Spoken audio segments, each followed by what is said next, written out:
ॐ अज्ञानतिमिरान्धस्य ज्ञानाञ्जनशलाकया चक्षुरुन्मिलितं येन तस्मै श्रीगुरवे नमः। श्रीचैतन्यमनोभीष्टं स्थापितं येन भूतले स्वयं रूपः कदा मह्यं ददाति स्वपदान्तिकम्। नमः ॐ विष्णुपदाय कृष्णप्रेष्ठाय भूतले श्रीमते भक्तिवेदान्तस्वामिनिति नामिने। नमस्ते सरस्वतीदेवे गौरवाणी प्रचारिणे निर्विशेष शून्यवादी पाश्चात्यदेशतारिणे। जय श्री कृष्ण चैतन्य प्रभु नित्यानंद श्री अद्वैत गदाधर श्रीवासादि गौर भक्त वृंद। हरे कृष्णा कृष्ण कृष्णा हरे हरे हरे राम राम राम हरे हरे। ओम नमो भगवते वासुदेवाय। ॐ ॐ नमो नमो भगवते भगवते भगवते वासुदेवाय। वासुदेवाय। ओम नमो भगवते वासुदेवाय। ॐ ॐ नमो भगवते वासुदेवाय। वासुदेवाय। ओम नमो भगवते वासुदेवाय। ॐ ॐ नमो ॐ नमो भगवते भगवते वासुदेवाय। वासुदेवाय। కృష్ణ. సో భక్తులందరికీ శ్రీకృష్ణ శుభమస్తు. అలాగే అందరికీ కూడా సఫల ఏకాదశి శుభాకాంక్షలు. మరి ఈ రోజున మనము ఆ, ఈ రోజున మనము సెషన్ 83 మనము 16వ అధ్యాయము 16వ శ్లోకం నుంచి 20వ శ్లోకం వరకు ఈరోజు మన క్లాస్ చెప్పుకుంటాము. ఈరోజు మనం చెప్పుకోబోయే ముఖ్యమైన అంశం ఏమిటంటే ఆ, నరకలోకానికి ఎవరు వెళ్తారు, అలాగే భగవద్ధామానికి ఎవరు వెళ్తారు. ఈ రెండు విషయాలు కూడా మనం చర్చించుకుందాం చక్కగా, ప్రధానమైన అంశంగా.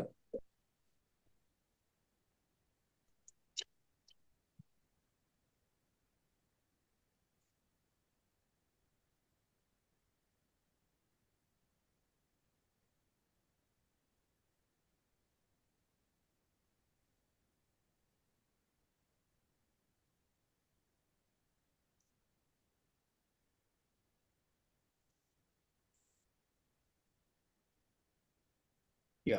సో 16వ శ్లోకం చదవచ్చు ఎవరైనా. हरे कृष्ण हरे गुरुजी, पद्मावत गुरुजी। హరే కృష్ణ పద్మావతి. अनेक चित्ता विभ्रांता मोहजाला समूर्ताः प्रसक्ता काम भोगेषु पतन्ति नरकेषु च। हरे कृष्ण गुरुजी। సో ఈ రోజున మన అంశము, ముఖ్యమైన అంశము, నరకలోకానికి ఎవరు వెళ్తారు.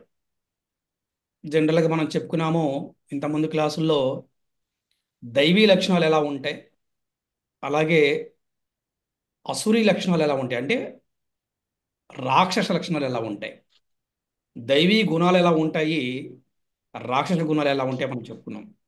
మరి అలాగే ఈ రోజున నరకలోకానికి ఎవరు వెళ్తారు, అలాగే భగవద్ధామానికి ఎవరు వెళ్తారు అనే వాటి గురించి మనం చక్కగా చర్చించే ప్రయత్నం చేద్దాము.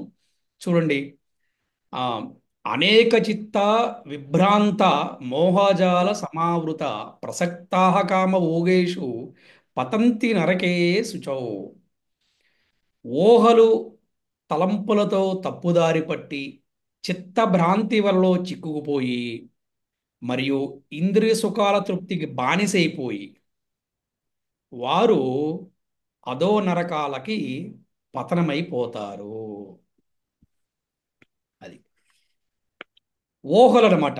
ఎటువంటి ఊహ అంటే నేనే గొప్పవాడిని, నాకన్నా ఎవరు కూడా గొప్పవారు కాదు. అటువంటి ఊహతోటి వారు తలంపులతోటి రాంగ్ డైరెక్షన్ వెళ్తూ ఉంటారనమాట, తప్పుదారిలో వెళ్ళిపోతూ ఉంటారు. అలాగే కొంతమంది వలలో చిక్కుపోతారు వాళ్ళు.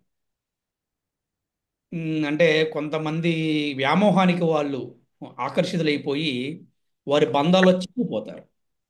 చిక్కుపోయి ఎక్కువగా ఇంద్రియ సుఖాలకే వాళ్ళు బానిసైపోతారు. వాళ్ళు ఎక్కడికి వెళ్తారంటే అతో నరకాలకి, వాళ్ళు అంటే నరకాలకి వెళ్ళే అవకాశం ఉంది. నరక లోకానికి పోతారు, అంటే పతనం అయిపోతారు అనమాట. పతనమైన వాడే కదా అక్కడికి వెళ్ళేది. సో మరి దీని గురించి ఒకసారి మన ప్రభుపాద వారు ఏ విధంగా భాష్యం రచించారు ఒకసారి మనం చూద్దాము. సో పద్మావతి భాష్యం చదువుతారా? ఎస్ గురూజీ. శ్రీల ప్రభుపాద్ వారి భాష్యంకి జై, శ్రీల గురుదేవ్కి జై. అసుర స్వభావము గల మానవుని ధన సంపాదన వాంఛకు పరిమితి ఉండదు, ఉమ్, అది అపరిమితము. ఉమ్, ఇప్పుడు తన వద్ద ఎంత ధనం ఉన్నది, దానిని వినియోగించి మరింత అధికముగా ధనమును ఎట్లు వృధా చేయగలనన్నది పథకములను మాత్రమే రుచించుచుండును. ఉమ్, దాని కొరకు అతడు అధర్మ మార్గమును నడుచుటకైనను వెనుదీయక నల్ల బజారులో వ్యాపారములను కొనసాగించును. ఉమ్, అతడు భూమి, కుటుంబము, గృహము వంటి నిల్వ చేసుకొనిన ధన సంపత్తులచే మోహితుడై దానిని మరింతగా వృద్ధి చేసుకొనుటకు పథకములను రచించుచుండును. ఉమ్, అతడు తన స్వశక్తి పైననే విశ్వాసము నుంచి తాను పొందుచున్న లాభమంతయు తన గత జన్మ పుణ్యకర్మల ఫలితమని ఎరుగడు. వాస్తవమునకు గృహాదులు వంటి వస్తువులను సేకరించుటకు ఈ జన్మమునందు అతనికి అవకాశం ఇవ్వబడింది. కానీ అది అంతయు తన పూర్వ కర్మఫలమని భావింపడు. ఆ, చూడండి ఇక్కడ ఈ రాక్షస లక్షణాలు ఇలా ఉంటాయి. తన సంపాదనకి అదుపే ఉండదు, అంటే ఒక పరిమితే ఉండదు దేని ధనాన్ని సంపాదించడంలో. అలాగే అతను ఆ ధనాన్ని ఇంకా 10 రెట్లు ఎక్కువ చేయాలని ప్రయత్నిస్తూ ఉంటాడు. అంతేకాకుండా అతను అధర్మ మార్గం, నల్ల బజార్ అంటే ఏంటంటే ఈ బ్లాక్ మనీ కావచ్చు. అంటే నల్ల బజార్ అంటే ఎలా చెప్తారంటే ఇల్లీగల్ యాక్టివిటీస్, అంటే శాస్త్ర విరుద్ధమైనటువంటి, చట్ట విరుద్ధమైనటువంటి కార్యకలాపాలను కూడా వాళ్ళు చేస్తూ ఉంటారు. అలాగే ఈ భూమి నాది, ఈ కుటుంబం నాది, ఈ గృహం నాది, ధనం ఉందని చెప్పేసి వాడు మోహంలోనే ఉండిపోతాడు. ఇంకా కూడా దాన్ని పెంచుకోవాలని ప్రయత్నం చేస్తూ ఉంటాడు. ఉం? కానీ వాడికి ఒక విషయం తెలియదు ఏంటి అంటే ఇది కేవలం భగవంతుడు ఒక కృపా కరుణ కటాక్షం వల్ల నాకు వస్తుంది అన్న విషయం వాడు తెలుసుకోలేకపోతాడు. ఎంతప్పటిగా అనుకుంటాడు, నా స్వశక్తి నేను చేస్తున్నాను అనుకుంటాడు. ఇదే పెద్ద మాయ, ఇదే పెద్ద మోహం అన్నమాట.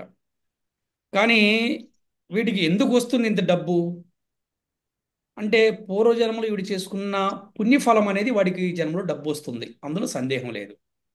అయితే ఈ డబ్బును గనక మళ్ళీ గనక వాడు ఒక మంచి ధర్మ మార్గంలో వినియోగించాడు అనుకోండి, పుణ్యం ఎక్కువైపోతుంది. అధర్మ మార్గంలో వినియోగిస్తే మళ్ళీ పుణ్యము అంత కరిగిపోతుంది, మళ్ళీ పాపం పెరిగిపోతుంటుంది. ఇక్కడ మనకు సహజంగా సమాజంలో మనకు ఒక విషయం గుర్తుకొస్తుంటుంది, మీరు చెక్ చేసుకోండి. అదేంటండి, వాడు అసలు మంచివాడే కాదు, అసలు వాడు కష్టపడ్డు, ఆ, అయినా కూడా వాడు చాలా తప్పులు చేస్తూ ఉంటాడు. అయినా ఎందుకండి భగవంతుడు వాడికే డబ్బులు ఎక్కువ ఇస్తున్నాడు, మాకు మాత్రం డబ్బులు ఇవ్వట్లేని చెప్పి అనుకుంటుంటారు కొంతమంది. కరెక్ట్ అని మీరు వినే ఉంటారు కదా సమాజంలో సహజంగా. చెప్పండి ఎవరైనా. అవును ప్రభు, అవును ప్రభుజీ. ఆ, కారణం ఏంటంటే అది యాక్చువల్గా ఆ, వాడు ఈ జన్మలో చేసుకుంది, అది పోయిన జన్మలో చేసుకున్న పుణ్యపరంగా వాడికి వస్తుంది. అందులో ఏదైనా సరే సర్వకారణ కారణం భగవంతుడు. ఎవరికి కూడా ఊరికి ఏది కూడా రాదు. మనకి తెలవదు అతను ఏం చేశాడు, అతను పూర్వజన్మలో ఏం చేశాడో పరజన్మ మనకి తెలవదు. కానీ మనం అతను అనుకుంటాం, అరే వాడు ఖాళీ కూర్చొని జరిగిపోతుందని అనుకుంటాం. వాడు ఈ జన్మలో ఖాళీ కూర్చొని అంటే పోయిన జన్మలో వాడు ఎంతగా చేసే ఉంటాడు. కానీ ఈ జ్ఞానం అనేది వాళ్ళకు ఉండదు. ఏమనుకుంటాడు, భగవంతుడి జ్ఞానం ఉండదు, ఒక ధార్మికమైన విషయం ఉండదు. ఏమని కూడా నేను కష్టపడ్డా నేను సాధించాలని చెప్తూ ఉంటారన్నమాట. మోటివేషనల్ స్పీకర్స్ ఎవరు కూడా భగవంతుని గుర్తు చేసుకోరు ఎంతప్పుడు కూడా మీరు చూసే సమాజంలో.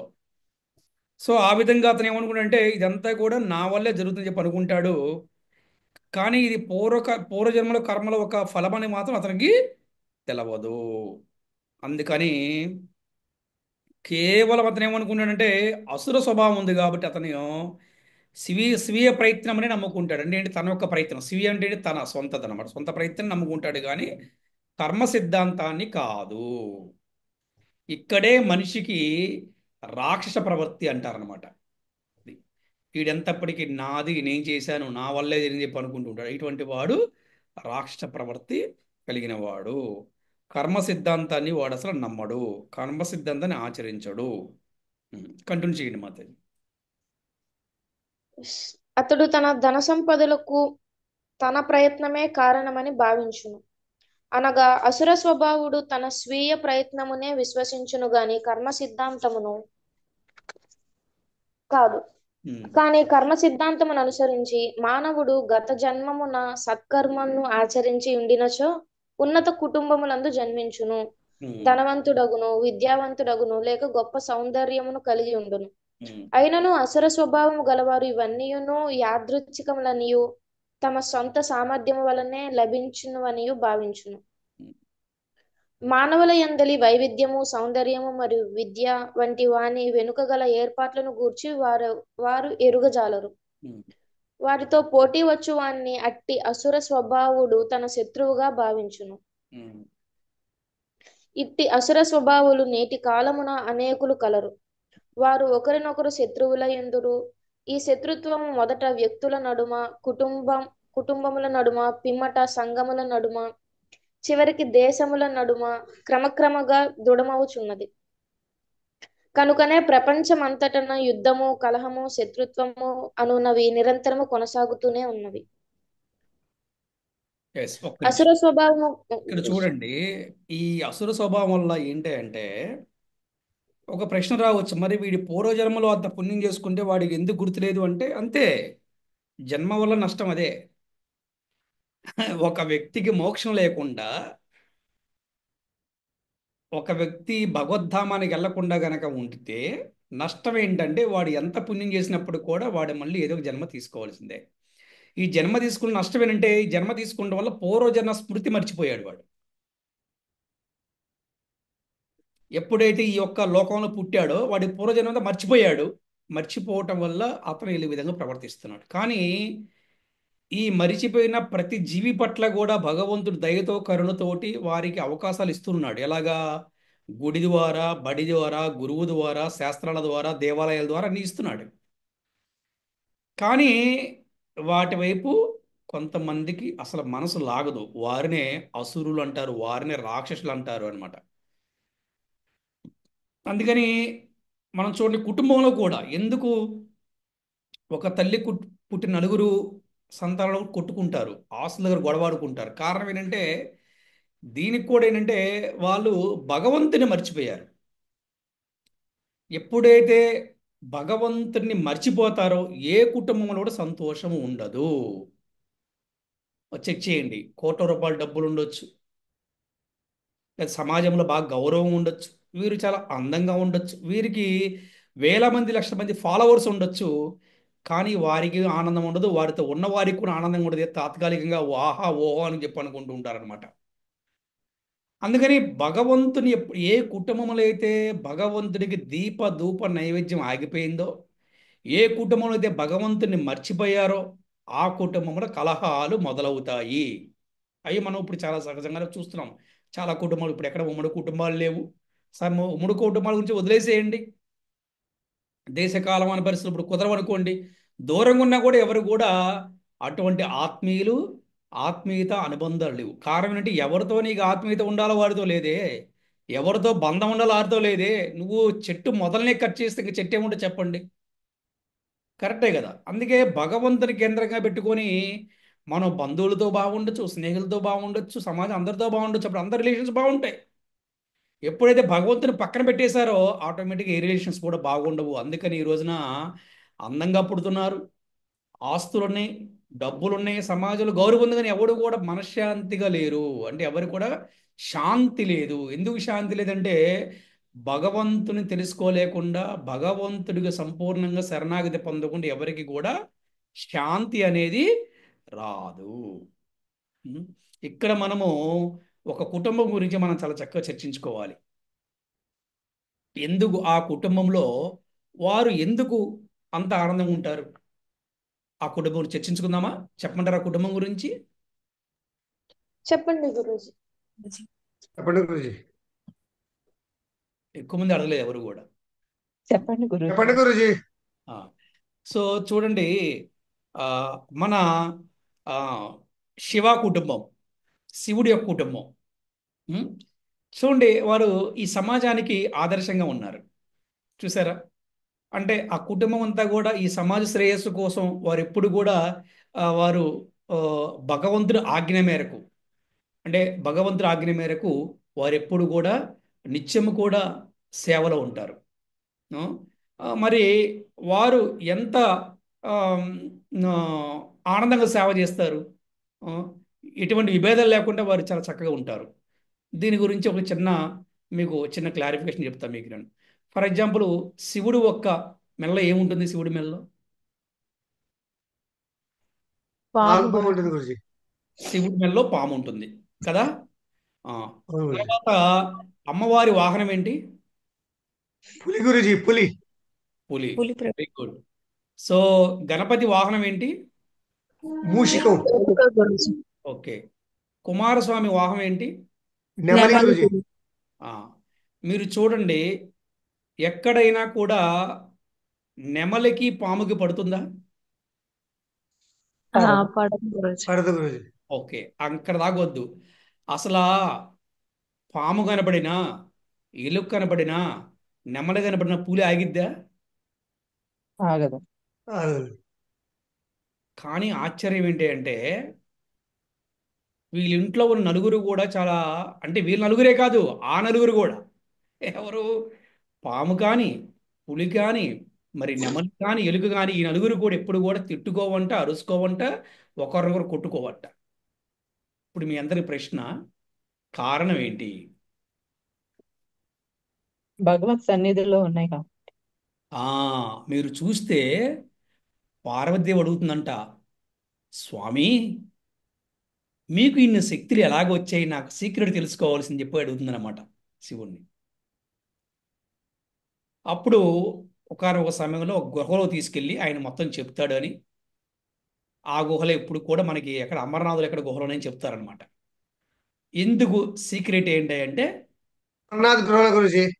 అదే సీక్రెట్ ఏంటి అంటే, ఆ శాస్త్రాలు చెప్తున్నాయి, శివుడు నిరంతరం కూడా నారాయణ స్మరణలో ఉంటాడంట, నారాయణ ధ్యానంలో ఉంటాడంట. అర్థమైందా? ఇప్పుడు శివుడు ఎవరు భక్తుడండి? భగవంతుడి యొక్క భక్తుడు. మన తెలుసుకున్న భగవంతుడు. క్లారిటీ ఉంది కదా, నెంబర్ 1. నెంబర్ 2, అమ్మవారు అంటే ఎవరైతే పార్వతీదేవి ఉంది కదా, పార్వతీదేవి అన్నయ్య ఎవరు? విష్ణు ఆ, నారాయణ. పార్వతీదేవికి ఇంకొక పేరేంటి? వైష్ణవి. ఏం పేరు? వైష్ణవి. వైష్ణవి. ఆ, ఆమె కూడా వైష్ణవి. ఆవిడ కూడా ఎవరు? విష్ణు యొక్క భక్తురాలు. అవునా? సో వినాయకుడికి అంత శక్తి ఎలా వచ్చిందంటే, వినాయకుడు కూడా భగవంతుడి యొక్క భక్తుడని మన శాస్త్రాలు చెప్తున్నాయి. దానికి ఎగ్జాంపుల్ భగవద్గీతని వ్యాసదేవుడు చెప్తూ ఉంటే వినాయకుడు రాశారని చెప్తారు. అలా కుమారస్వామి మీరు చూస్తే గనక, మన ఆ, యాదవ వంశంలో ఆ, అనిరుద్ధుడో ప్రద్యుమ్నుడో, కరెక్ట్గా నాకు గుర్తు రావట్లేదు, వీళ్ళిద్దరిలో ఒకరు కుమారస్వామి అనమాట. అంటే ఆ భగవంతుడి యొక్క ఆ, ధర్మ సంస్థాపనార్థాయాకి ఆయా దేవతలు భగవంతుడి కన్నా ముందే అవతరిస్తారు ఈ భూలోకంలో. అర్థమైందా? అంటే ఈ విధంగా ఇప్పుడు ఈ నలుగురు కూడా ఎవరు? భగవంతుడి యొక్క భక్తులనే కాదా? అవును గురూజీ. ఈ నలుగురు కూడా భగవంతుడు భక్తులు కాబట్టి ఈ నలుగురు వాహనాలు కూడా స్నేహం ఉంటాయంట. ఇప్పుడు మనము దీన్ని మనం ఎలాగా ఆ, ఆచరించాలి, అప్లై చేయాలంటే, మన కుటుంబాల్లో కూడా భార్య ఒకలా ఉండొచ్చు, భర్తలా ఒకలా ఉండొచ్చు, పిల్లలు ఒకలా ఉండొచ్చు, కానీ మన కుటుంబంలో కూడా నిత్యము కూడా కనుక మనము భగవంతుడి సేవలో ఉంటే, భగవంతుడి దీపధూప నైవేద్యం పెడతాము, భగవన్నామ జపం చేయడం, భగవన్నామ సంకీర్తన చేయడం, ఇలా కనుక ఉంటే, భగవన్ చిత్రంలో ఉంటే, ఆ ఇంట్లో ఎటువంటి కలహాలు కూడా ఉండవండి. చూసారా? బాగుంది కదా వినటానికి. Yes. హరే కృష్ణ. ఒక్కళ్ళు ఉంటే తక్కువ గురూజీ, అందరూ ఉండరు కదా. ఉన్నప్పుడు ఉంటూ ఉంటారు కదా, అసలు లేకుండా ఉండరు కదా, ఉంటారు. ఉండరు. అంతే కదమ్మా. అంటే అవును. ఇప్పుడు పోట్లాడుకొని ఉండాల్సిన అవసరం లేదు, ఫోన్ అయినా పోడుకోవచ్చుగా. అవునా కదా? ఇప్పుడు పూలెళ్ళి పాము ఎంతసేపు చెప్పండి, అవునా? కానీ అలా ఉండదు. అంటే అది నిజము, ఇదేదో మనం చెప్పుకుంటాం కాదు, దట్ ఈస్ వాస్తవం. అంటే ఏ కుటుంబంలో అయితే నిరంతరము భగవత్ చింతనతో ఉంటారో ఆ కుటుంబంలో కలహాలు ఉండడం వల్ల శాస్త్రం చెప్తుంది. అటువంటి వాడు ఎప్పుడు నరకానికి వెళ్ళరు. ఎవరు నరకానికి వెళ్తారంటే దానికి విరుద్ధంగా ఎవరు చేస్తారు వారు తప్పు నరకానికి వెళ్తారు. హరే కృష్ణ. సో నెక్స్ట్ 17 శ్లోకం చదవండి. హరే కృష్ణ గురూజీ. హరే కృష్ణ. ఆత్మ సంభవితాః స్తబ్దా ధనమానమదాన్వితాః యజంతే నా యజంతే నామ యజ్ఞైతే దంభే దంభేనా విధిపూర్వకం. హరే కృష్ణ. దురహంకారంతో మరియు మొండి పట్టుదల గల మనుషులు తమ ధనము, సంపదచే గర్వము, అహంకారంతో నుండి నియమముల పట్ల ఏమాత్రము గౌరవం లేకుండా నామమాత్రంగా ఆడంబరంగా యజ్ఞాలు చేస్తూ ఉంటారు. అంటే కలియుగంలో మనం కొంతమందిని చూడొచ్చు, వారు నియమాలు పాటించకుండా ఎవరైతే పూజలు చేస్తున్నారో, నియమాలు పాటించి ఎవరైతే యజ్ఞాలు చేస్తున్నారో వాళ్ళందరూ కూడా రాక్షస స్వభావం కలిగిన వారే. అటువంటి వారు తప్పకుండా నరకానికి వెళ్ళే అవకాశం ఉందని ఇక్కడ శాస్త్రం చెప్తుంది.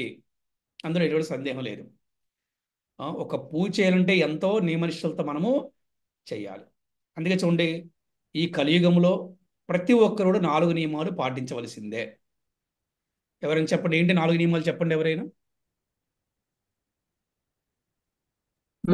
మాంసభక్షణ మాంసభక్షణ చేయకూడదు, ఉమ్, మద్యపానం తీసుకోకూడదు, ఉమ్, అక్రమ సంబంధం పెట్టుకోకూడదు, జూద క్రియలు, బెట్టింగ్ అట్లాంటి గేమ్స్ ఆడకూడదు. ఉమ్. సో మాంసభక్షణ, మత్తు పదార్థాలు, వ్యభిచారము, అలాగే జూదము. ఓకే, ఈ నియమాలను గౌరవించలేదు అనుకోండి, పతనం అయిపోతాడేమో చెప్పండి. అంటూ అదే ఇది అంటూ ఉంటారు అన్నమాట. పూజ మంది అంటుంటారు. అటువంటి వాడు ఎప్పుడు కూడా ముందుకు వెళ్ళాడు. అందుకని గురుజీ నా డౌట్ గురుజీ, మా బాబాయ్ ఉన్నాడు గురుజీ.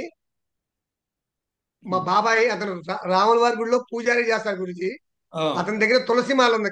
తులసిమాల గుళ్ళోకి వెళ్ళేటప్పుడు స్నానం చేస్తాడు, తులసిమాల వేసుకుంటాడు, ఆ ఉమ్, పూజ చేస్తాడు. మొన్నే నాకు తెలిసింది, వెళ్ళినప్పుడు చూశాను గురూజీ. మాల వేసుకుంటాడు, ఆ స్నానం చేస్తాడు, వెళ్ళి పూజ చేస్తాడు. వచ్చిన తర్వాత మాలిపేస్తాడు, అవి పని చేసుకుంటాడు, మిగతా మాంసం గుడ్లు ఏం తింటుంటాడు. మళ్ళీ వచ్చేటప్పుడు గుడిలోకి వెళ్ళేటప్పుడు స్నానం చేస్తాడు, పూజారికి ఉంటాడు. అదే అతనికి ఏమన్నా అంటే అతను నరకానికి వెళ్తాడో స్వర్గానికి వెళ్తాడు గురించి అతను మరి.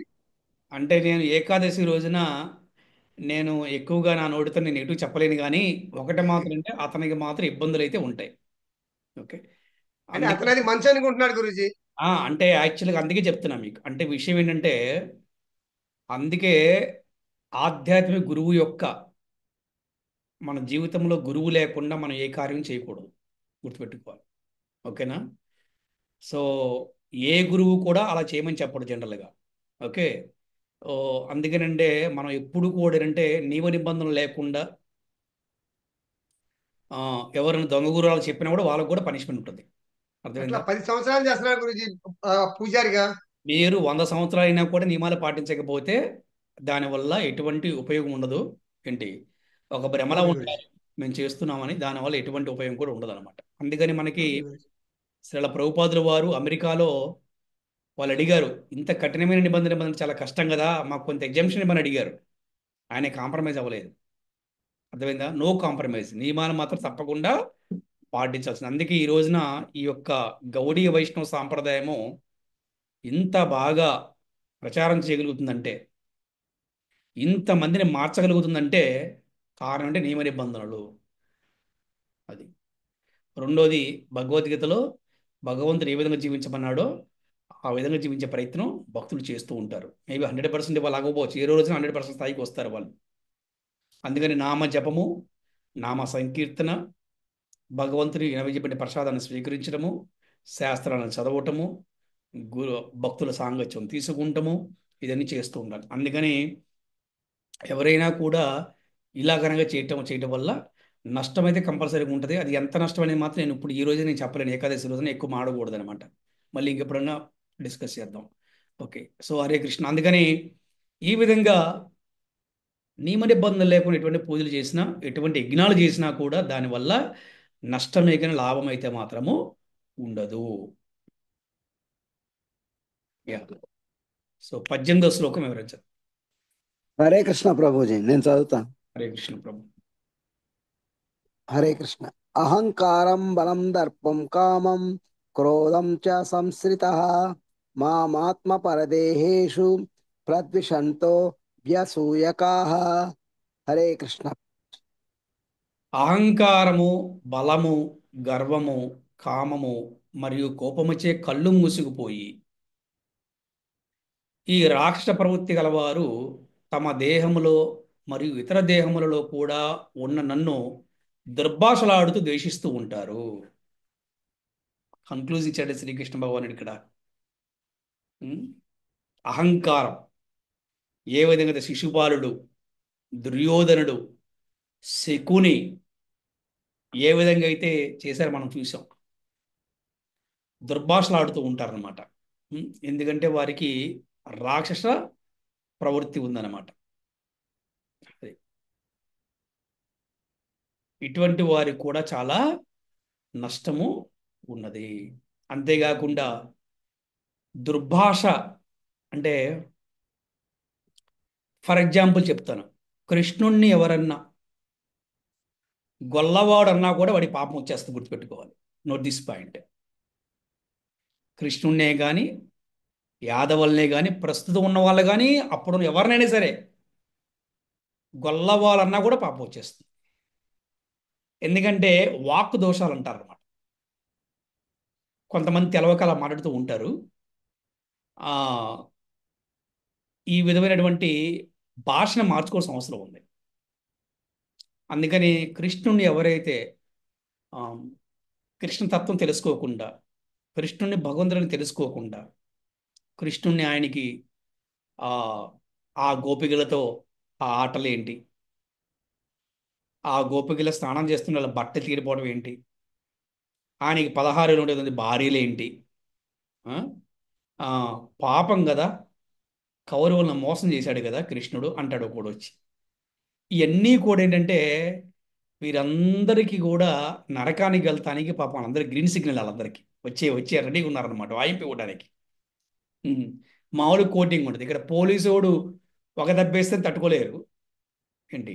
అక్కడ ఎలా ఉంటుందంటే, ఎందుకండి మాకు ఎంత శిక్షలు వేస్తే మమ్మల్ని చంపేయచ్చు కదా అంటారంట పైన. మేము తట్టుకోలేకపోతున్నాం, మా వల్ల కావట్లేదంటే, నాయన చావు శరీరానికి నాయన, ఆత్మ కాదు నాయన, నీకు సూక్ష్మమైన శరీరం ఇచ్చావు నాయన ఈ బాధని తెలవడానికి అని చెప్పి వాడికి సూక్ష్మమైన శరీరం ఇచ్చి వాడికి వాయింపిస్తారు అక్కడ. అర్థమైందా? సో అందుకని ఇక్కడ మనము వాక్కు దోషాలు మన దైనందిన జీవితంలో కూడా నిత్యము ఉదయం నుంచి సాయంత్రం వరకు చాలా జాగ్రత్తగా ఉండాలి. తల్లిదండ్రులతో మనం ఎలాగ మాట్లాడుతున్నాము, మన పిల్లలతో ఎలా మాట్లాడుతున్నాము, మనం సమాజంలో ఉన్న బ్రాహ్మణుల పట్ల, గోవుల పట్ల, వైష్ణవుల పట్ల, భక్తుల పట్ల, సాధువుల పట్ల, మంచివారి పట్ల మనం ఎలాగా మాట్లాడుతున్నాము, ఎలా ప్రవర్తిస్తున్నాము, ఇవన్నీ కూడా కౌంటింగ్ అయిపోతాయి. చాలా కౌంటింగ్ అయిపోతాయి. ఎవరిని కూడా మనం తక్కువ చూడకూడదు అనమాట. అందుకని ఇక్కడ శ్రీకృష్ణ భగవాన్ అర్జునుడు చెప్తున్నాడు, అహంకారంతో, బలంతో, గర్వముతోటి, కామముతోటి, కోపముతోటి కళ్ళు మూసిపోయి ఈ రాక్షస ప్రవర్తనల వారు ఏం చేస్తారంటే నన్ను దుర్భాషలాడుతూ ద్వేషిస్తూ ఉంటారు. ఇప్పుడు కృష్ణ భక్తులు ఎప్పుడైనా కృష్ణుని ద్వేషించారు కదా, వాళ్ళు ద్వేషిస్తాడు భక్తులు ఎందుకు చెప్పండి. అంటే వాడికి రాక్షస ప్రవృత్తి గల వాడికి నిజమేంటి తెలియదు. ఇప్పుడు వాళ్ళు కూడా భగవంతుడి సంతానమే, వాళ్ళు కూడా భగవంతుడి అంశే. ఇప్పుడు తండ్రికి 4 కొడుకులు ఉన్నారు, ఒక రాక్షస ప్రవృత్తి ఉంది, ఏం చేస్తాను చెప్పండి. వాడు నాన్నను కూడా బూతులు తిడతాడు. వాడు అమ్మని నాన్న కొట్టిన వాళ్ళు చాలా మంది చూస్తుంటాం మనం సమాజంలో. అర్థమైందా? కానీ వాడికి వచ్చే నష్టం కూడా జరుగుతూ ఉంటుంది అనమాట. అందుకని ఇలాగా ఉండకూడదు ఓ అర్జున. ఇలా కూడా దుర్భాషలాడుతూ ఉంటారు, ద్వేషిస్తూ ఉంటారు అని చెప్పడం జరిగింది. ఇకపోతే 19, 20 శ్లోకాలు. ఇటువంటి ఉండటం వల్ల, ఇటువంటి రాక్షస స్వభావం ఉండటం వల్ల వాళ్ళకి నష్టం ఏంటి అనేది ఈ శ్లోకాలు కనుగొనిచ్చారు శ్రీకృష్ణ భగవానుడు. చదవండి ఎవరైనా.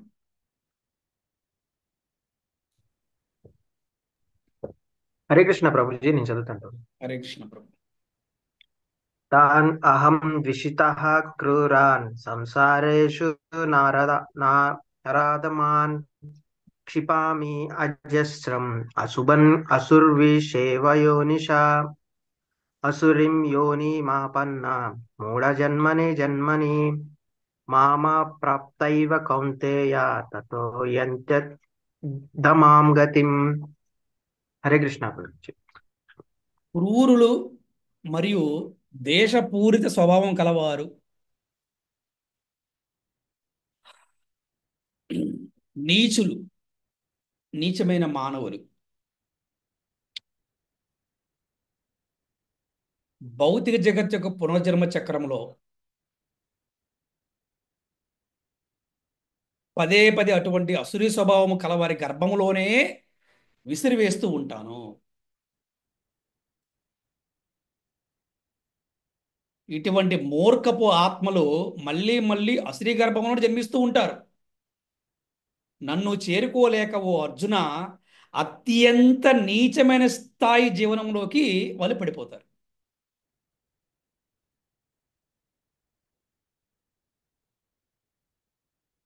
కన్క్లూజన్ వచ్చి ఉంటుంది, నరకలోకానికి ఎవరు వెళ్తారంటే ఇటువంటి వారు నరకలోకానికి వెళ్తారు. అర్థమైంది కదా? అంటే ఆ రాక్షస స్వభావం కలిపిన గర్భంలోనే విసిరేస్తుంది. ఎందుకంటే ఆ, ఆ, అసలు కారణం లేకుండా ఒక తల్లి గర్భంలో ఇంకోటి పుట్టడం, వాళ్ళకి కూడా ఆ కర్మ సిద్ధ కర్మబంధాలు ఉంటాయి.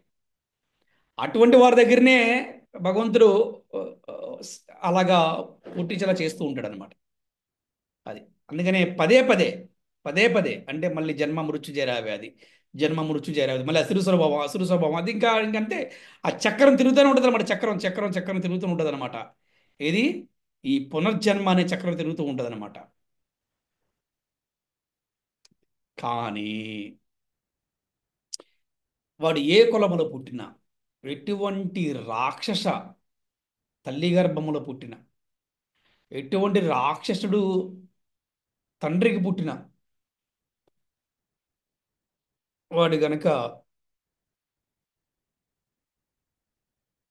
గురువు ద్వారా జ్ఞానం నేర్చుకొని కృష్ణతత్వాన్ని, కృష్ణ భక్తిని చేస్తే వాడు మహాభక్తుడు అవుతాడు. దానికి ఎగ్జాంపుల్ చూసాం మనం. ప్రహ్లాదుడు గర్భంలో ఉన్నప్పుడే నారదముని వారి తల్లికి ఆయన జ్ఞానబోధ బోధించాడు. అర్థమైందా? మరి రాక్షస కుటుంబం హిరణ్యకశిపుడు, మరి ఇటువంటి వారు నరకానికి వెళ్తారు, వెళ్ళరు. రాష్ట్ర కుటుంబంలో పుడితే ఎందుకు వెళ్తారు? రాష్ట్ర కుటుంబంలో పుట్టిన ఎక్కడ పుట్టినా కూడా నువ్వేం చేసావు? కృష్ణ తత్వాన్ని తెలుసుకున్నావు, కృష్ణ జ్ఞానం తెలుసుకున్నావు, కృష్ణ భక్తి చేసావు. అందుకని నువ్వు ఎక్కడికి వెళ్తున్నావు? భగవద్ధామానికి వెళ్తావు. భగవద్ధామానికి వెళ్ళిన వాడికి మళ్ళీ జన్మ లేదు నాయన. అక్కడ జన్మ లేదు, మృత్యువు లేదు, జరావ్యాధి లేదు, నిత్యం భగవంతుడు సేవలో ఉండొచ్చు. జీవేరా నిత్య కృష్ణదాస్. ఎవరు నరకలోకానికి వెళ్తారు, ఎవరు భగవద్ధామానికి వెళ్తారంటే ఎవరైతే కృష్ణుణ్ణి తెలుసుకొని, కృష్ణతత్వాన్ని తెలుసుకొని, కృష్ణ భక్తిని చేస్తూ ఒక ప్రామాణికమైన గురువుని ఆశ్రయించి మంత్రదీక్ష తీసుకొని గురువు గారికి సంపూర్ణ శరణాగతి పొంది, ఆ తర్వాత కృష్ణుడికి సంపూర్ణ శరణాగతి పొంది భక్తి ప్రపతులతో భగవంతుడి సేవలో, భక్తి సేవలో నెలకొని భక్తుల సాంగత్యంతో మధుర, బృందావనము, ద్వారకా, పూరి జగన్నాథ్ లాంటి ప్రదేశాలకి వెళ్తూ అక్కడ నివాసం ఉంటూ భక్తుల సాంగత్యం తీసుకుంటూ చక్కగా భగవద్ధామము వెళ్ళాలి. అప్పుడు కృష్ణుడికి నిజమైనటువంటి సంతోషము. మనం నిత్యం కృష్ణుని సంతోషపెట్టే ప్రయత్నం చేస్తూ ఉంటాం. ఎలాగంటే ఆయనకి పూజ చేయటం ద్వారా, ముఖ్యంగా ఆయనకి నామజపం చేయడం ద్వారా, ఆయనకి నామ సంకీర్తన చేయడం ద్వారా, ఆయనకి మంచి నైవేద్యం పెడటం ద్వారా ఆయన్ని సంతోషపెడుతూ ఉంటాం. అందుకే మనం ఏం చేస్తాం? మనం చేసే సంకల్పంలో సర్వం శ్రీకృష్ణ ప్రీత్యర్థం, ఇదే మన సంకల్పం. కృష్ణున్నే సంతోషపెడితే ఇంకేం కావాలి చెప్పండి మనకి. అందుకే మన వైష్ణవులు కోరికలు ఉండవు. మన భక్తులకి, మన భక్తులు కామభక్తి ఉండకూడదు, ప్రేమ భక్తే ఉండాలి. నిరంతరము కూడా ఎందుకయ్యా మీరు గోవుల్ని మీరు సంరక్షిస్తారు, మీకు ఆదాయం లేదు కదా అంటూ ఉంటారు. కృష్ణుడికి ఏది ఇష్టం మాకు అదే ఇష్టం. సింపుల్. కృష్ణుడికి ప్రియమైన వారు గోవులు, మేము ఆ గోవులకి సేవ చేస్తాం. కృష్ణుడికి ఏది ఇష్టం మాకు అదే ఇష్టం, అంతే. సింపుల్ అనమాట. ఇక్కడ లాభం వస్తుందా నష్టం వస్తుందా కాదు, అన్ని లాభం కోసం చేస్తామేంటి? అసలు మాకు లాభాలతో పనే లేదు. నిరంతరం మా డ్యూటీ ఏంటంటే our duty to pleasing Krishna, అంతే. కృష్ణుని ఏ విధంగా సంతోషపెట్టాలి, నామ జపంతో, నామ సంకీర్తనతో, ఆయన యొక్క అభిషేకాలతో, పుష్పాలతో, అలాగే వారికి నైవేద్యం అందించటంలో, వారికి ప్రియాతిప్రియమైన వైష్ణవులకు సేవ చేయడం ద్వారా. గోవులు కూడా వైష్ణవులే. మరి సాధువులకి, వైష్ణవులకి మరి సేవ చేసుకుంటూ, వారికి సేవ చేసుకుంటూ అందరూ కూడా భగవద్ధామం వెళ్తానికి అవకాశం ఉంది. కృష్ణుడికి ఇదే కావాలి. తప్పిపోయిన పిల్లవాడు ఎప్పుడు తిరిగి ఇంటికి వచ్చేస్తాడో ఎదురు చూస్తూ ఉంటాడో తండ్రి, మన భగవంతుడు శ్రీకృష్ణ భగవానుడు అక్కడి నుంచి చూస్తున్నాడు. అక్కడి నుంచే కాదు, ఇక్కడి నుంచి కూడా చూస్తున్నాడు. మన పక్కనే ఉన్న మన హృదయంలో కూడా ఉన్నాడు. వీడు ఎప్పుడు మారతాడు, వీడిని పట్టుకుని పోదామని. Yes, is ready to catch up. But దొరకట్లేదు. అసురు స్వభావం వాడు పారిపోతున్నాడు. నువ్వెవరైనా తెలియదు. అరే నేను ఆనరా అంటే, నా తెలియదు, నువ్వెవరో నాకు తెలియదు, నాకు గుర్తులేదు, నువ్వు మా నాన్న కాదు, పో అన్నాడు. ఇగో మా అమ్మ, ఇగో మా నాన్న, మేము ముగ్గురం కలిసి హ్యాపీగా పార్టీ చేసుకున్నాం. నువ్వు వెళ్ళవా ఇక్కడ, నీకేంటి మా బాధ అంటే. తాత్కాలిక అమ్మ నాన్నల మధ్యలో ఉన్నాడు కాబట్టి వాడికి ఇవాళ తాత్కాలిక అమ్మ నాన్నలు కాబట్టి ఇవాళ తాత్కాలిక అమ్మ నాన్నలతో కలిసి పార్టీ చేసే వాళ్ళు చాలా మంది ఉన్నారు ఇవాళ. సో అందుకని అలా ఉండటం వల్ల, రాక్షస స్వభావం ఉండటం వల్ల నష్టాలు ఇవి. అందుకని అందరూ కూడా భక్తి చేసి చక్కగా భగవద్గీత వెళ్ళే ప్రయత్నం చేయాలి. మరి ఈరోజు జరిగినటువంటి క్లాసులో మీకు ఎవరికైనా సందేహాలు ఉంటే అడగవచ్చును. అలాగే ఈరోజు జరిగిన క్లాసు గురించి, క్లాసు ద్వారా మీరేం తెలుసుకున్నారో కొన్ని విషయాలు మీరు చెప్పవచ్చు. హరే కృష్ణ. శ్రీల ప్రభుపాదికి జై, శ్రీల గురుదేవ్కి జై, అనంత కోటి వైష్ణవ భక్త బృందకి జై, సఫల ఏకాదశి మహామహోత్సవకి జై. పంచకల్పతరుభ్యశ్చ కృపా సింధుభ్యైవ చ పతితానాం పావనేభ్యో వైష్ణవేభ్యో నమో నమః. హరే కృష్ణ. అది చెప్తాను. అసురు స్వభావం కలవారు ఎప్పుడు కూడా డబ్బు సంపాదన మీద ఉంటారు గురుజీ. వాళ్ళంతా వాళ్ళు ఈయన బాగా సంపాదించాలి అని అధర్మ మార్గంలో వెళ్తారు. ఈ భూమి మీద కుటుంబం గాని, గృహం గాని, ధర్మం గాని, వీటన్నిటిని వృద్ధి చేయాలనే దీంట్లోనే ఉంటారు. అట్లాంటి వాళ్ళు మటుకి 100% నరకానికి వెళ్ళిపోతారు గురుజీ. ఆ తర్వాత ఆ అసుర స్వభావం గల వాళ్ళు కొన్నిసార్లు ప్రచారకర్తలుగా ఉంటారు. ఆ తర్వాత వాళ్ళకు రూపం ఎత్తి జనులుగా ఉండి ధర్మ ప్రచారకర్తలుగా ఉంటారు. వీళ్ళందరూ ఉండి కూడా వీళ్ళు బాగా ప్రసిద్ధి చెందాలి అని అనుకుంటారు. ఇంకా ఇంకా అనుకుంటారు. వీళ్ళు కూడా వాళ్ళు నరకానికి వెళ్ళిపోతారు. వీళ్ళు ఎప్పుడు దేవదేవుడైన శ్రీకృష్ణుడిని అసూయ పడతారు, ఇష్టపడరు. దేవుని దేవదేవుడైన భగవాన్ని ఇది అసూయ పడతారు గురించి. ఆ తర్వాత అసూయ స్వభావం కలిగిన వారు ఏం చేస్తారంటే భౌతిక భోగ కర్మలకి అడ్డగించి శత్రువులను కూడా వాళ్ళు తొలగించుకుంటారు. వాళ్ళకి ఏంటంటే ఆ శత్రువులు ఉన్నారు, వాళ్ళు తొలగించుకోవాలి. ఎంతసేపు వాళ్ళు నాశనం చేయాలి, నేనే బలంగా ఉండాలి, నేనే అందరికన్నా మెజారిటీగా ఉండాలి అనే వ్యక్తిత్వంతో ఉంటారు. వీళ్ళు కూడా నరకానికి వెళ్ళిపోతారు గురించి. ఆ తర్వాత భగవంతుడు చాలా చాలా పరమ కరుణామయుడి గురించి. కానీ ఇది అందరికి తెలిసిందే. కానీ ఇతను అసలు స్వభావం గల వాళ్ళని ఎవరిని దయ అనేది ఎప్పుడు చూపడేది మీద భగవంతుడు.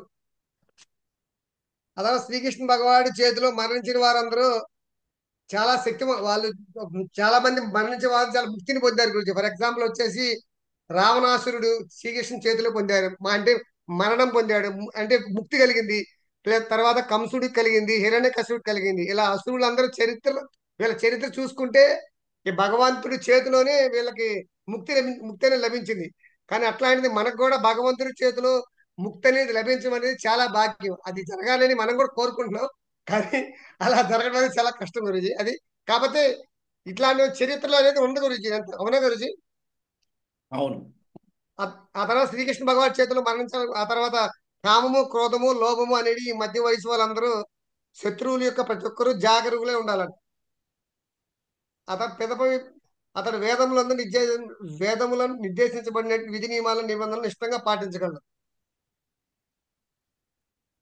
శ్రీకృష్ణ భగవాన్ని పొందుటకు ఉద్దేశించబడిన మార్గంలో శ్రీ చైతన్య ప్రభువు కూడా కొన్ని సులభంగా ఇచ్చారు గురుజీ. అదేంటంటే హరే కృష్ణ కృష్ణ కృష్ణ హరే హరే, హరే రామ రామ రామ హరే హరే అనే మహామంత్రాన్ని ఇచ్చారు. ఈ భక్తియుత సేవలు ఎవరైనా సరే నిమగ్నమై కృష్ణుని పూజిస్తే మటుకి వాళ్ళు అర్పించిన ఆ తర్వాత కృష్ణుడికి అర్పించిన ఆహారాన్ని ప్రసాదంగా స్వీకరిస్తారు. ఆ స్వీకరించిన ఎవరైనా భక్తులు ఉంటారో వారందరూ కూడా మంచిగా భగవద్ధామాన్ని చేరుకుంటారని, మంచి భక్తిలో ఉండి మంచి భక్తి సాధిస్తారని తెలుసుకున్నాం గురుజీ. హరే కృష్ణ గురుజీ. Very good. ఇప్పుడు చిన్న కరెక్షను. అసురీ స్వభావం ఉన్న వాళ్ళ పట్ల కృష్ణుడికి దయ ఉండదు అని అన్నారు. ఆ చిన్న కరెక్షన్ ఏంటంటే కృష్ణుడికి అందరి పట్ల దయ ఉంది. ఆ దయ ఉంది కాబట్టే వాడికి మళ్ళీ తెలుసుకుంటాం కోసం వాడు మళ్ళీ జన్మించడానికి అవకాశం ఉంది. వాడు అంటే వాళ్ళకి మళ్ళీ జన్మిస్తూ ఉంటారు. అంటే ఒక తప్పు చేసినప్పుడు పిల్లవాడిని ఎలా అయితే మందలిస్తారో శ్రీకృష్ణ భగవానుడు కూడా వారు తప్పు తెలుసుకుంటాం కోసం వారికి మళ్ళీ అవకాశాలు ఇస్తూ ఉంటాడు. కానీ ఆ అవకాశాలను కూడా మళ్ళీ ఎవరైతే తప్పు చేస్తుంటారో మళ్ళీ జన్మిస్తూ ఉంటారు. అంతేగాని వాడు ఒకసారి తప్పు చేసినంత మంది మళ్ళీ మళ్ళీ మళ్ళీ మళ్ళీ పుడతాం కాదు. అందుకని భగవంతుడి కరుణ అందరి పట్ల ఉన్నది. కానీ తెలుసుకున్నవాడు ధన్యుడు, తెలుసుకోలేని వాడు మాత్రం మూర్ఖుడు అని ఇక్కడ మనం తెలుసుకోవచ్చు. భగవంతుడి కరుణ మాత్రం అందరి మీద ఉంది. ఇప్పుడు రాక్షసును సంహరించాడు, వాళ్ళకి మోక్షం ఇచ్చాడు. అట్లాగా మనం అర్థం చేసుకోవాల్సిన అవసరం అయితే ఉంది. ఓకే, హరే కృష్ణ. హరే కృష్ణ గురుజీ. చాలా బాగా చెప్పారు. Hare Krishna, thank you. ఈరోజు భగవద్గీత 16 నుండి 20 శ్లోకాలు మనం చర్చించుకున్నాము. నరకలోకానికి ఎవరు వెళ్తారనేది. మమై ప్రాప్తైవ కౌంతేయ అని భగవానుడు మనకి చివరి శ్లోకంలో చెప్పారు ప్రభుజీ. నన్ను చేరుకోలేని జీవాత్మలన్నీ ఈ భౌతిక ప్రపంచంలోనే నీచ స్థాయి జీవనంలోకి పడిపోతూ ఉంటారు అని. ఇక్కడ మనము 2 విధాలుగా అర్థం చేసుకోవచ్చు ప్రభుజీ. నేను అదే విధంగా అర్థం చేసుకున్నాను. ఏంటి అంటే భౌతిక ప్రపంచంలో భగవంతుడి కేంద్రీకృతంగా ఉంచుకునే జీవనం అనేది ఉత్తమం అని ఇక్కడ భగవంతుడు చెప్తున్నాడు. అదే విధంగా ప్రతి జీవి, ప్రతి మనిషి తన కుటుంబాన్ని, తన పరివారాన్ని చక్కగా చూసుకోవాలి, చక్కగా వృద్ధి చేసుకోవాలని ఉంటుంది. తప్పు కదా. కానీ అది ఎప్పుడు తప్పు అవుతుంది అంటే భగవంతుడు కేంద్రీకృతంగా లేని సంపాదన, కుటుంబాన్ని అదే విధంగా పెంచడం అనేది 100% అది అసురీ లక్షణం కిందే చెప్పుకోవాలి ప్రభుజీ. అట్లానే సమాజంలో మెజారిటీ ఆఫ్ పార్ట్ అలానే ఉంటారు. బట్ కానీ మనం వాళ్ళకి డైరెక్ట్ గా వెళ్ళి ఇది తప్పు, ఇది ఇలా చేయకూడదు అని చెప్తే 100% వాళ్ళు యాక్సెప్ట్ చేయరు ప్రభుజీ. దాన్ని కూడా ఒక శాస్త్రపరంగా మనము కన్వే చేస్తే 100% యాక్సెప్ట్ చేస్తారనేది నా నమ్మకము.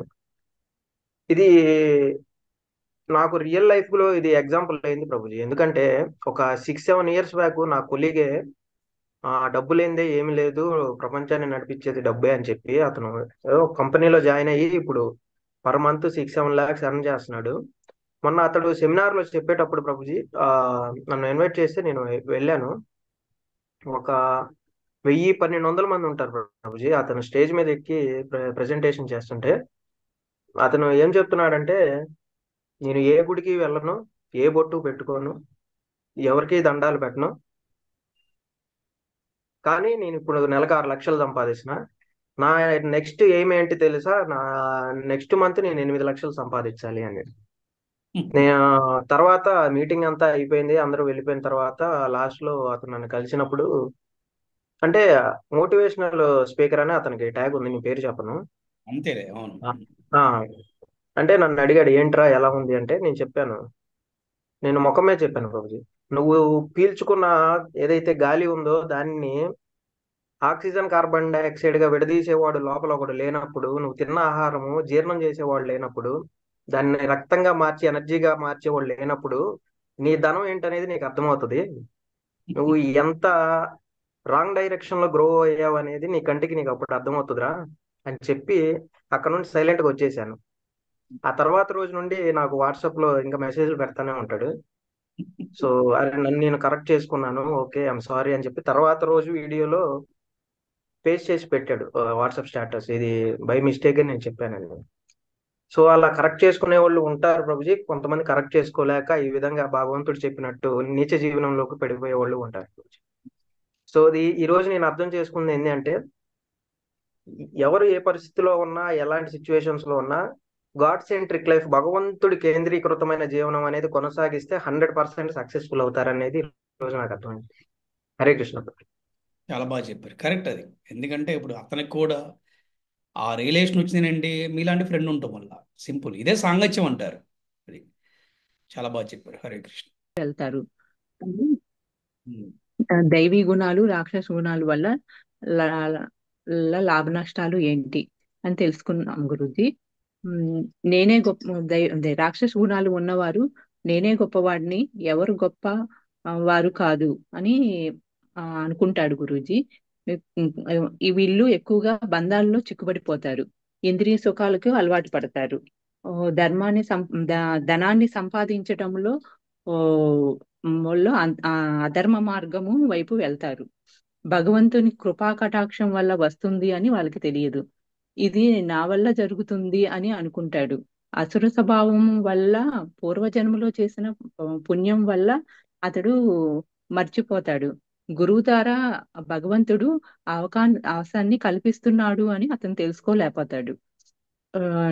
4 నియమాలు పాటించకుండా పూజలు చేసే వాళ్ళు నరకానికి వెళ్తారు.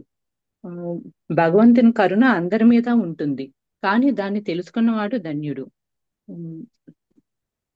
కృష్ణుడి క్రూరులు నీచమైన మానవులు అసురు స్వభావం వల్ల గర్భంలోకి పడవేస్తాడు భగవంతుడు. ఎటువంటి రాక్షస తల్లి గర్భంలో పుట్టినా తండ్రికి పుట్టినా వాడు గురువు ద్వారా కృష్ణతత్వాన్ని కృష్ణ భక్తి చేసే నరకానికి వెళ్తారు. గురువుకి కృష్ణుడికి శరణాగతి పొంది భక్తుల సాంగత్యం తీసుకుంటూ కృష్ణుని ప్రసాదం పెట్టడము వల్ల వాళ్ళు భక్తులు అవుతారు. సర్వం కృష్ణుని ప్రీత్యర్థం. అందరూ కూడా చేసే భక్తి చేస్తే భగవద్ధామాన్ని వెళ్ళే ప్రయత్నం చేయాలి. హరే కృష్ణ గురూజీ. హరే కృష్ణ. చిన్న కరెక్షన్ అమ్మా. ఎటువంటి కుటుంబంలో పుట్టి వారు కృష్ణ భక్తి చేస్తే నరకానికి వెళ్ళరు. వాళ్ళు ఎటువంటి కుటుంబంలో పుట్టినా కూడా వారు గురువు ద్వారా కృష్ణ భక్తి కృష్ణతత్వాన్ని కానీ తెలుసుకుంటే వారు భగవద్ధామం వెళ్తారు. చిన్న కరెక్షన్. తప్పైపోయింది తర్వాత ఇంకో కరెక్షన్ ఏంటి అంటే పూర్వజన్మలు చేసుకున్న పుణ్యఫలం వల్ల వాడంతా మర్చిపోతారన్నారు. వాడు అలా మర్చిపోడు. పూర్వజన్మలో పుణ్యఫలం వల్ల మర్చిపోడు వాడు. పూర్వజన్మ చేసిన పాపకర్మ వల్ల వాడు మర్చిపోతాడు. మీరు అంటే ఒక పాఠంలో కాకుండా జనరల్గా ఇంట్లో మీరు ఎలా మాట్లాడతారో అలాగే చక్కగా మాట్లాడి చెప్పే ప్రయత్నం చేయండి. అప్పుడు ఈ కన్ఫ్యూజింగ్ ఉండదు.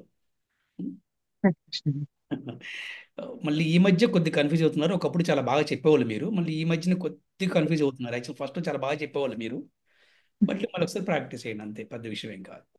జనరల్గా క్యాజువల్గా బాగా చాలా చక్కగా చెప్పారు. హరే కృష్ణ. నరకలోకానికి ఎవరు వెళ్తారు అనే దాని గురించి శ్రీమాన్ దయానిధి గురువు గారు మనకు చాలా చక్కగా వివరించడం జరిగింది. మరి మన అందరం కలిసి ఎవరైతే మ్యూట్ లో ఉన్నారో వాళ్ళ అన్మ్యూట్ చేసి మన గురువు గారికి 3 సార్లు హరే కృష్ణ మహామంత్రం చెప్తూ 3 సార్లు హరిబోల్ చెప్తూ గురూజీని సెండ్ ఆఫ్ ఇద్దాం.